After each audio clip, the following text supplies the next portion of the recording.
Bonsoir à tous, bonsoir Stéphane Moller. Bonsoir Olivier. Le président et le fondateur du cabinet Via Wealth Management. Aujourd'hui, une chronique un peu particulière. Vous me racontiez que la semaine passée, un client vous a interrogé sur une opportunité de placement qui vous a fait réagir, 12 euphémismes. Et oui, une chronique en forme de coup de gueule. La semaine passée, entre Noël et le jour de l'an, un client du cabinet m'interroge sur l'opportunité de placer de l'argent sur un placement qui lui est présenté comme sûr en matière de préservation du capital, rentable, on parlait de 7% par an, Oui. et liquide, il devait pouvoir récupérer son capital quand il le souhaite. Alors soyons clairs, cela n'existe pas. Si ces placements existaient, ça se saurait et tout le monde se précipiterait dessus. Aucun placement ne répond conjointement à ces trois critères. Et pourquoi? Pouvez-vous nous donner quelques repères tout de même? Oui.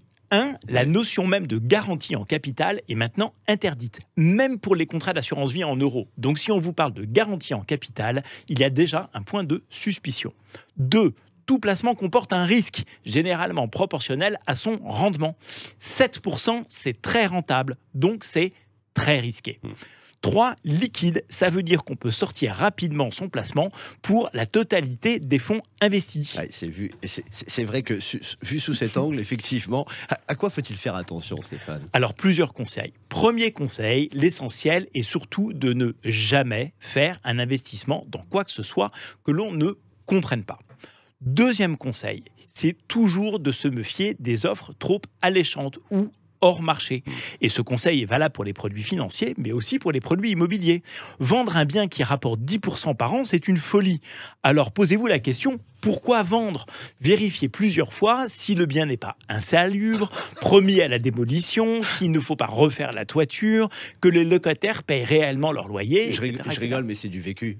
Mais c'est des vécus malheureusement bien sûr. pour un certain nombre de clients du cabinet. Troisième conseil. Oui. Troisième conseil, c'est toujours de regarder sur Internet ce que disent les autorités de régulation, notamment l'AMF et l'ANACOFI. Elles diffusent régulièrement sur leur site Internet des mises en garde contre les escroqueries à la mode. Ah, il y en a eu quelques-unes ces dernières années, Stéphane, on s'en souvient.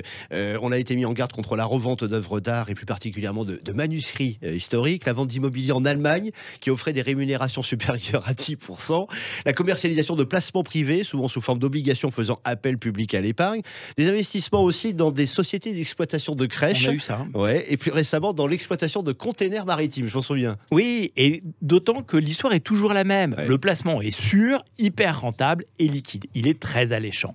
Internet est souvent un bon moyen de jauger un investissement. Si on n'en parle pas, c'est suspect. Si les autorités de tutelle en parlent, c'est très suspect.